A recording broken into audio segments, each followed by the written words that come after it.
आज हम आपको ले चल रहे हैं साल 1909 की एक ऐसी कहानी में, एक ऐसी गुत्थी में जो आपका दिमाग घुमा देगी। ये कहानी है पादरी कारमाइकल के उलझे हुए मामले की। तो सबसे बड़ा सवाल, उस पादरी का कत्ल आखिर किया किसने? ये एक ऐसा सवाल है जो इस पूरे रहस्य के बिल्कुल सेंटर में है, और इसका जो जवाब है ना, वो किसी की भी सोच से कहीं ज्यादा अजीब है। तो चलिए कहानी शुरू करते हैं।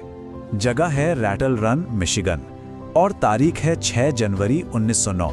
इसी दिन एक चर्च के केयरटेकर, मतलब जो वहां की देखभाल करते थे, उन्होंने कुछ ऐसा देखा कि भाई पूरे कस्बे में सनसनी फैल गई। जरा सोचिए, चर्च के अंदर का वो मंजर किसी बुरे सपने जैसा रहा होगा।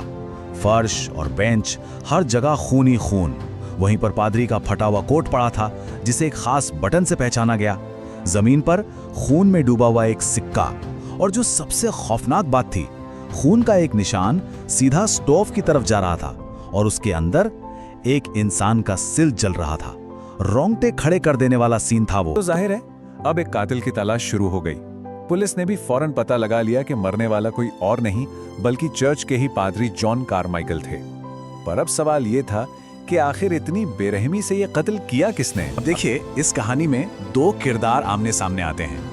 एक तरफ जॉन कारमाइकल, एक बहुत ही इज्जतदार पादरी, एक फैमिली मैन जिन्हें पूरा समुदाय बहुत मानता था, और दूसरी तरफ गिडियन ब्राउनिंग, जिसे कस्बे का पियक्कड़ कहा जाता था, जिसका लड़ाई झगड़े का पुराना रिकॉर्ड था और जिसे आखिरी बार पादरी के साथ ही देखा गया था। तो जाहिर है सारे के सारे सबूत पूरी तरह से गिडियन की तरफ ही इशारा कर रहे थे। पता चला कि हत्या वाले दिन ही उसका अपने भाई से झगड़ा हुआ था, और वो गुस्से में घर से निकला था, और उसके बाद उसे पादरी के साथ देखा गया। बस अधिकारियों ने उसे पकड़ने के लिए पूरे स्टेट में एक बहुत बड़ा सर्च ऑपरेशन शुरू कर दिया। अब कहानी में एक बहुत ही अजीब मोड़ आता है। उस चर्च से करीब 800 किलोमीटर दूर एक होटल में एक बिल्कुल ही अलग पहेली जन्म ले रही थी। एक ऐसी पहेली जो इस पूरे केस को पलट कर रख देने वाली थी। देखिए हुआ क्या, एक आदमी जिसने अपना नाम जॉन एल्डर बताया, वो एक होटल में चेक इन करता है। उसकी हालत ऐसी थी मानो मौत के दरवाजे पर खड़ा हो। दूसरे दिन वो खुद को कमरे में बंद कर लेता है, ना किसी से मिलता है, ना कुछ खाता पीता है। और तीसरे दिन उस बंद दरवाजे के पीछे से अजीब अजीब कराने की आवाजें आने लगती हैं। रिसेप्शनिस्ट को जब शक हुआ तो उसने मास्टर चाबी से कमरा खोला, और अंदर जो उसने देखा वो हैरान रह गई। वो मेहमान बिल्कुल मरने की हालत में था। उसका गला बहुत बुरी तरह से कटा हुआ था। एक और खौफनाक मंजर। यहीं से ये दोनों मामले जुड़ने वाले थे। होटल में हुई इस मौत की जांच करते हुए पुलिस को उस मरने वाले आदमी के पास से एक ऐसा सुराग मिला जिसने इस गुत्थी को और उलझा दिया। अब ये बात कितनी अजीब है, सोचिए। उस आदमी की जेब से पुलिस को खून में सना हुआ एक खत मिलता है, और वो खत किसके नाम था? रैटल रन पुलिस डिपार्टमेंट के नाम, मतलब ठीक उसी जगह के नाम जहां 800 किलोमीटर दूर पादरी की हत्या हुई थी। उस खत ने सबसे पहले तो उस होटल में ठहरे मेहमान की असली पहचान बताई, और फिर उसने गिडियन ब्राउनिंग के कातिल का नाम भी बताया। अब ये कहानी का सबसे बड़ा ट्विस्ट था, क्योंकि पुलिस तो गिडियन को ही कातिल समझकर पूरे स्टेट में ढूंढ रही थी। और फिर हुआ सबसे बड़ा खुलासा।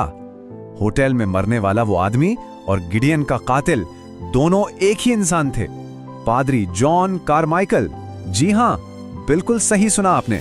जिसे सब बेचारा पीड़ित समझ रहे थे, असल में कातिल वही था, और होटल में जो मर रहा था वो खुद पादरी ही था। तो अब सवाल ये है कि आखिर हुआ क्या था? चलिए अब उस खत के जरिए जानते हैं कि 5 जनवरी की वो असली कहानी क्या थी, क्योंकि कहानी जैसी दिख रही थी वैसी तो बिल्कुल भी नहीं थी। कारमाइकल ने अपने कबूलनामे में एक अजीब सी बात लिखी थी, अनुभूत सम्मोहन। मतलब उसे ऐसा लगता था, ये उसका एक वहम था कि गिडियन ब्राउनिंग जब सिक्का उछालता है तो वो उसके दिमाग और उसके हर काम पर पूरा कंट्रोल कर लेता है। उसे सच में लगने लगा था कि वो सम्मोहित हो चुका है। तो हत्या तक पहुंचने की ये पूरी कहानी कुछ इस तरह थी। सबसे पहले एक जुनून। बार बार मिलने के बाद कारमाइकल को पक्का यकीन हो गया कि गिडियन के पास कोई जादुई ताकत है। फिर आया सम्मोहन। वो गिडियन के सिक्का उछालने के अंदाज पर इतना फिदा हो गया कि उसे लगने लगा कि यही उसके कंट्रोल का हथियार है। इसके बाद कंट्रोल। कारमाइकल को महसूस होने लगा कि वो गिडियन की हर बात मानने को मजबूर है, यहां तक कि उसने कुल्हाड़ी खरीदी और एक गलत चर्च तक चला गया। और आखिर में वो मोमेंट जब सब कुछ बदल गया। चर्च में गिडियन के हाथ से सिक्का नीचे गिर गया और कारमाइकल को लगा कि सम्मोहन टूट गया है और अब उसे अपनी जान बचानी होगी। और बस, जिसे वो अपनी आत्मरक्षा कह रहा था, उसी पल में कारमाइकल ने गिडियन पर कुल्हाड़ी से हमला कर दिया। इसके बाद उसने जो किया वो और भी भयानक था।